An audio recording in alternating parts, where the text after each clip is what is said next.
Hello, all. This is Sheila. Just want to talk tonight about accountability. This is something that I think most definitely is needed in our nation. Accountability, according to Webster's Dictionary, is defined as the quality or state of being accountable, which is an obligation or a willingness to accept responsibility for one's actions. Accountability itself is not punishment or judgment. It's an acceptance of the reality of the situation at hand. The issue we face as a people is our lack of accountability. This lack of accountability leads to shame and judgment and then chaos. This lack of accountability has been a part of the human race since the beginning. It has been up to us Christians to correct it. Our obligation is to help correct the deeds of the fall. And contrary to popular belief, the fall of man did not start with Eve. It started with Adam. If you return to Genesis 3, we're going to read the first 6 verses. To begin, now the serpent was more crafty than any of the wild animals the Lord God had made. He said to the woman, did God really say you must not eat from any tree in the garden? The woman said to the serpent, we may eat fruit from the trees of the garden, but God did say you must not eat fruit from the tree that is in the middle of the garden. You must not touch it, or you will die. You will certainly not die, the serpent said to the woman, for God knows that when you eat from it, your eyes will be open, and you will be like God, knowing good and evil. When the woman saw that the fruit of the tree was good for food and pleasing to the eye, and also desirable for gaining wisdom, she took some and ate it. She also gave some to her husband, who was with her, and he ate it.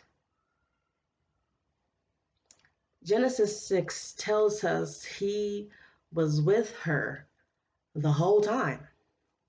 He sat there and watched his partner, his equal, his wife be led to confusion by believing that she was lacking something that she already had. But her husband sat there the entire time. Adam sat there the entire time she was tested. And she failed. She knew better because she had been told first. He had been told first. He had been living and walking with God first. He had been instructed first. And when it came down to his wife being tested, he allowed her to fail. When he was given his wife, he was given her as his equal, but he was also given her to be one flesh. They were cleaved together to be one person in marriage. So in her test, it was his test. And in her test and in his test, he allowed her to fail. He sat there quietly and allowed each question to be answered in slightly the correct way, but also a little bit off in a way that would lead to her thinking that maybe I'm wrong.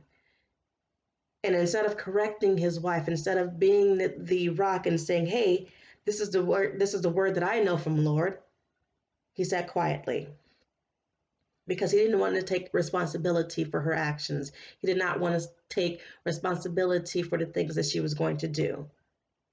But what he did was allow her to fail because he wanted to see what's going to happen.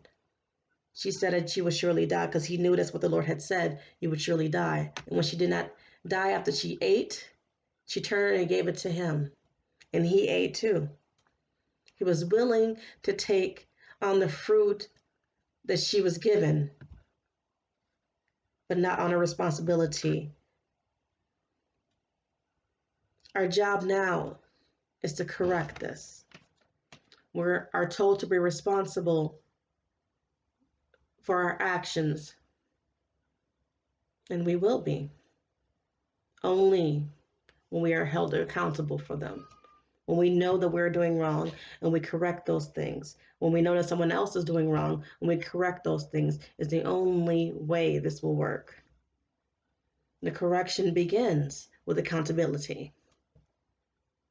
If Adam had sat there and said, hey, this is wrong, this is what the correct thing is, the fall would not have happened.